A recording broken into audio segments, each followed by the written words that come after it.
Olá, muito bem-vindas, muito bem-vindos à nossa conversa significativa de hoje.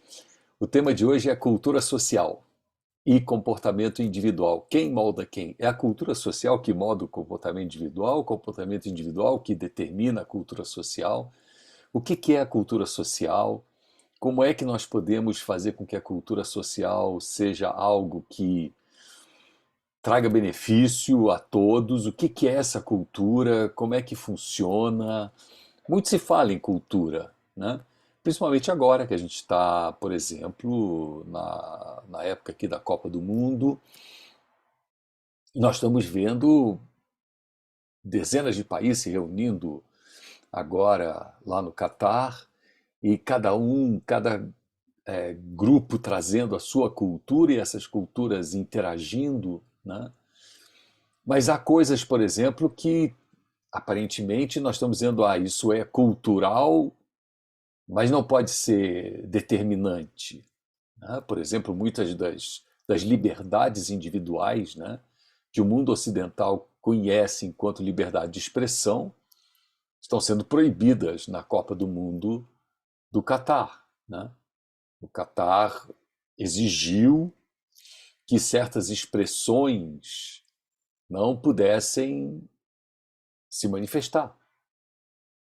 E isso eles alegam que é da cultura deles. Então, existe uma cultura mundial? Será que os seres humanos podem dizer que nós buscamos uma cultura ah, em que elementos culturais possam ser vistos como universais? Ou os elementos culturais não podem ser universais, né? Então, nós temos várias questões e a gente tem que falar disso porque se o Catar, de repente, num dado momento, ele proíbe certas manifestações culturais, né, de diferentes grupos nacionais que estão indo para lá, mas nós temos certas imposições culturais que nós assumimos como normais.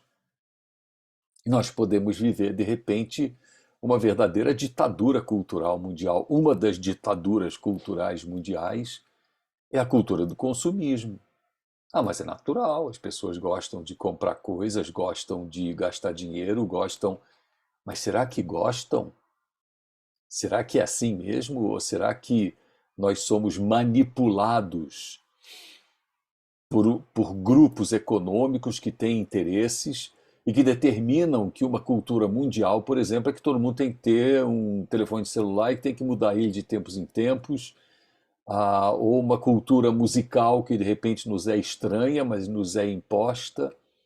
O mundo, quando começou a ser visto como um único planeta, uma única terra, um único país, e as interligações começaram a acontecer, nós começamos a perceber o que significa diversidade cultural. Nós não tínhamos ideia do que era diversidade cultural.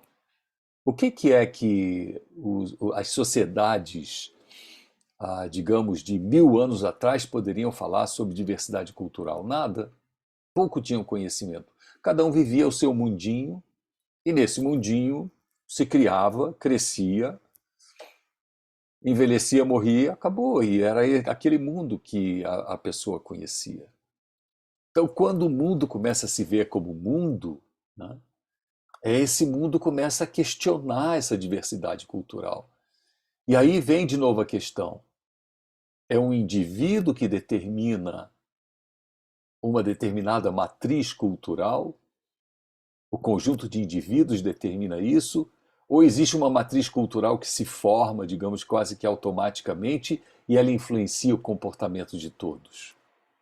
Parece que a cultura ela vem do nada, né? Imposta de repente por ETs, porque nós vemos, essa é a cultura brasileira. O que é a cultura brasileira?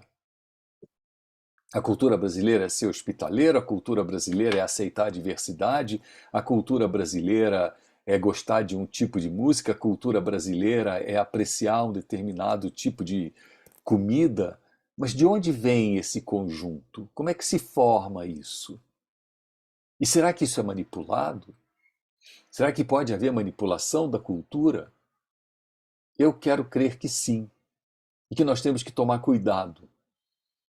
Nós temos que tomar cuidado porque uma cultura, quando ela se destitui, quando ela perde determinados elementos, ela se torna algo fadado ao extermínio, ao fim. Eu vou buscar isso de uma obra de Abdul-Bahá, o filho de Bahá'u'lláh, em que ele fala uma coisa interessantíssima, que os fenômenos culturais se reduzem a nada se eles forem dominados pelo ego, pelo desejo e pelas paixões de grupos, ou seja, o ego, o desejo de controlar, o desejo de manipular, o desejo de ter nas suas mãos o controle de algo que não pode ser e não deve ser manipulado. E a cultura acaba sendo manipulada. Ele diz que uma cultura ela se torna superficial se ela não for modulada por um padrão ético. Você fala, nossa, mas cultura tem que ter um padrão ético?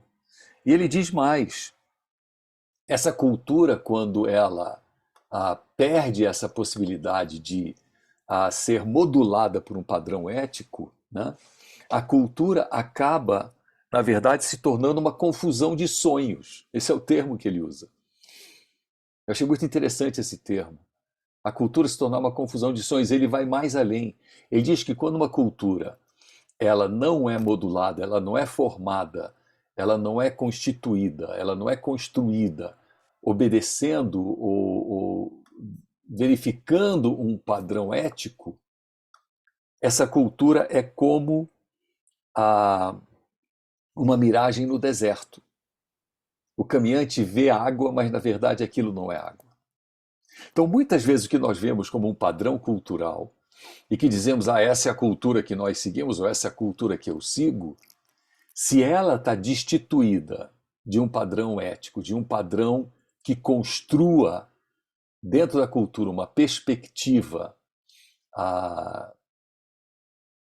que eu diria construtiva, né, ela acaba se tornando alguma coisa que desaparece. E é isso que aconteceu com todas as culturas que nós vimos historicamente quando elas desaparecem. O que aconteceu, por exemplo, com a cultura romana, né? O Império Romano era algo que dominava boa parte da terra conhecida, né? O Oriente Médio, norte da África, a Europa praticamente como um todo, a Europa Central para o Sul. E o que acontece com uma cultura quando ela desaparece? Uma civilização desapareceu de repente. O mesmo aconteceu com a civilização judaica. E o mesmo está acontecendo com a civilização dita ocidental ou cristã, né, que toma boa parte do planeta, mas se encontra destituída de um padrão ético. E o que faz essa cultura quando ela se encontra destituída de um padrão ético? Ela se torna extremamente perniciosa aos próprios seres humanos.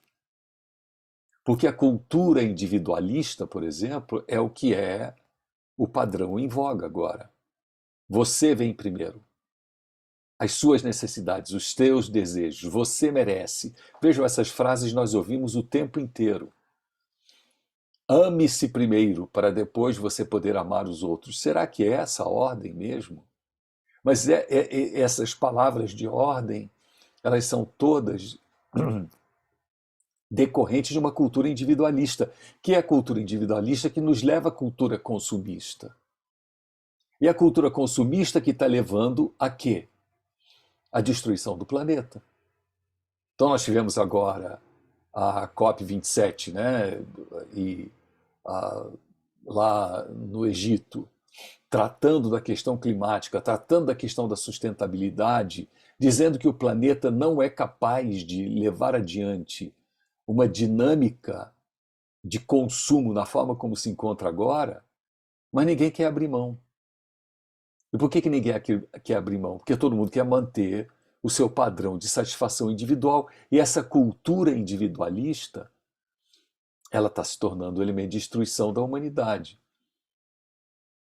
Queira Deus que a gente não passe, esperamos, né, por uma destruição civilizatória provocada por uma cultura individualista e consumista que está tomando conta do planeta como um todo. E aí o que acontece? Nós estamos tendo hoje embates culturais em que cada agrupamento, cada conjunto de povos diz: não, mas essa é a minha cultura e vocês têm que respeitar a minha cultura. Então, por exemplo, no Irã, o que se diz, né? A nossa cultura é uma cultura de que a mulher tem que ser subjugada. Por que os homens não usam o hijab, o chador, o véu na cabeça? Por que mulher tem que se cobrir? Essa é a nossa cultura. Porque, na verdade, as mulheres, elas acabam sendo elementos de tentação para os homens. Ah, tadinho dos homens, descontrolados, não conseguem se segurar, então cubra-se a mulher porque ela é aquela que é o objeto pecaminoso de tentação. E daí então, em nome dessa cultura, assassina-se uma jovem, como se assassinou agora há pouco tempo, 22 anos, e que está gerando essa convulsão que toma conta do Irã como um todo, contra aquilo que se determina que é a cultura. Então, obedeçam à nossa cultura. Se qualquer uma de vocês que está me assistindo aqui agora, né, for ao Irã, vocês são obrigadas a usar o véu, o chador ou o hijab, minimamente o hijab, né, que é aquele lenço que cobre o cabelo e só mostra o rosto. E isso está sendo objeto de questionamento. Por que isso se impõe como elemento cultural, né? E aí a desigualdade entre homens e mulheres se coloca como um imperativo. É assim, nós somos desiguais e nós acreditamos nessa desigualdade. Então, será que nós podemos aceitar esse relativismo cultural? O relativismo cultural é uma tese que hoje vai ganhando espaço nas grandes discussões dos direitos humanos no mundo inteiro, dizendo não, nós temos que relativizar, como se o ser humano fosse relativo. Mas será que uma mulher iraniana difere de uma mulher brasileira, ou difere de uma mulher norte-americana, ou chinesa, ou italiana, ou japonesa, ou da Islândia? São todas mulheres. A Constituição é a mesma. E por que elas têm que ser tratadas de formas diferentes? Em nome de uma delimitação geográfica que diz aqui onde nós definimos esses limites geográficos, aqui é o Irã, e dentro desse limite geográfico a mulher muda, ela se torna outra coisa. Então, uma cultura, por exemplo, que diz que você pode castigar a criança através de castigos físicos, cultura essa que nós já tivemos no Brasil, né? Cultura essa que eu mesmo sofri na escola primária, minha professora batia a gente com régua. Cultura essa que hoje nós dizemos não podemos mais aceitar. Ah, então a cultura pode sofrer mutações, pode sofrer mudanças? Mas se ela pode sofrer mutações, pode sofrer mudanças, qual o padrão ético que eu vou utilizar? Entendem agora como é importante um padrão ético dando substrato, dando apoio, sustentando uma cultura? Porque se essa cultura ela é baseada num padrão ético que difere daquilo que o ser humano tem como mais precioso, que é a sua dignidade, né? Uma cultura cujo padrão ético fira a dignidade humana, essa cultura não tem sustentabilidade. E eu digo para vocês, essa cultura consumista não é sustentável, porque ela fere um padrão ético da relação de dignidade do ser humano com o meio ambiente. O meio ambiente não é um espaço que você possa sugá-lo e utilizá-lo ao seu bel prazer, de acordo com seus próprios desejos, lembram que eu levantei isso? E suas paixões, e seus desejos egoístas, suas perspectivas egoístas. Então, a cultura precisa, sim, de uma modulação. Veja, a cultura não precisa de controle. A cultura não precisa ser censurada, mas a cultura precisa ser estabelecida em cima de fundamentos sólidos. Porque senão ela se torna miragem no deserto. Você acha que vê água, mas aquilo não é água. Você acha que aquilo é uma manifestação cultural legítima e no fundo não é. Porque não é uma manifestação cultural legítima dizer que mulheres são inferiores aos homens. Nós não podemos admitir isso no mundo de hoje. Como não admitimos no mundo de hoje aqui no Brasil que crianças possam ser castigadas através de castigo físico na escola. Mas, em alguns países da África e do Oriente, isso ainda é um elemento cultural. Então, qual é o grande desafio da humanidade? O grande desafio da humanidade é entender-se como habitantes de um único país chamado planeta Terra. E que essas delimitações geográficas não implicam em padrões, entre aspas, e eu propositalmente digo entre aspas, padrões culturais, entre aspas, que se justificam por si mesmos porque há uma elite que quer manter a dominação sobre uma maioria que acaba sendo minorizada, né? Como, por exemplo, a mulher. Daí então, o que a gente pode dizer? Sim, a cultura define determinado comportamento individual, mas é o comportamento individual que se rebela contra uma cultura ditatorial, né? Uma cultura restritiva, uma cultura limitadora, uma cultura manipulada e manipuladora, da qual nós podemos nos libertar e devemos nos libertar. Então, qual o padrão cultural que nós podemos buscar no nível planetário, mas que mantenha a diversidade cultural? De novo, mais uma possibilidade de um paradoxo ou um contrassenso. Isso não é paradoxal. Quando nós falamos na existência de um padrão cultural mundial que obedeça às culturas locais e que mantenha a diversidade, manter a diversidade é um desafio enorme porque nós somos diversos. Mas nós não podemos admitir mais padrões culturais que firam a dignidade humana, porque a dignidade humana é universal. Esse é o ponto. A cultura tem que ser tão universal quanto é universal a dignidade humana, quanto é universal o ser humano. E a cultura tem que ser tão diversificada quanto é diversificada a humanidade, diversificados os grupamentos humanos, diversificados o mundo que nos cerca. Então, o que é a nossa ameaça de hoje? É a cultura do consumismo. Essa cultura do consumismo tomou conta do planeta como um todo, inclusive no Irã, onde a cultura machista e a cultura de inferiorização da mulher está vigente, mas também está vigente uma cultura que é assimilada do Ocidente, que é a cultura consumista, individualista. E essa cultura vem tomando conta do planeta como um todo. Qual é o nosso papel como indivíduos? Como nós podemos interromper esse ciclo?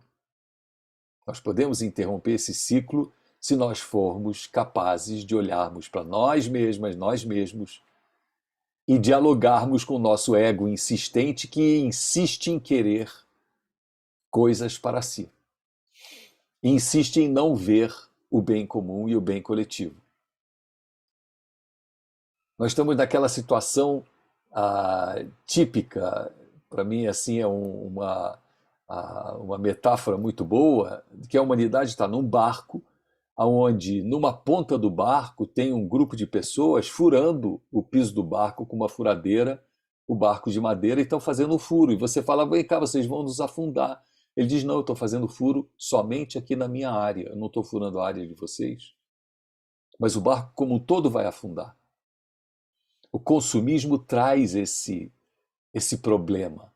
Não adianta você dizer, mas eu quero só o que me beneficia, não estou prejudicando mais ninguém. Você está prejudicando o mundo como um todo quando você quer um benefício pessoal. Quando você quer nutrir e alimentar o teu ego insistente que insiste em dizer que você merece, você precisa, você pode, você deve, e atenda aos seus desejos primeiro. Esse é o meu alerta de hoje. Nós temos que mudar esse padrão cultural. E nós mudamos esse padrão cultural se nós mudarmos a nossa prática individual.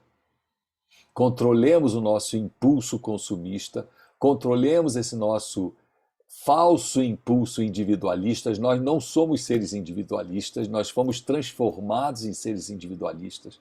Nós somos seres gregários. Nós gostamos de estar em conjunto, gostamos de estar em sociedade, e isso é oposto ao desejo individualista que vem sendo inculcado em nós através de uma força, de uma pressão midiática muito grande. Então, conclusão de hoje: há uma cultura mundial, individualista e consumista que toma conta do planeta, e nós temos um papel como pessoas, como indivíduos, de nos contrapormos a essa cultura, como também temos a obrigação, como indivíduos, como pessoas, de propagarmos uma cultura mundial de respeito à dignidade humana. Quando esses dois elementos se encontrarem, o respeito mundial à dignidade humana e a perspectiva do indivíduo pensar no coletivo e não mais pensar em si mesmo, aí sim nós vamos ter um mundo que vai ser capaz de viver numa paz duradoura. É isso.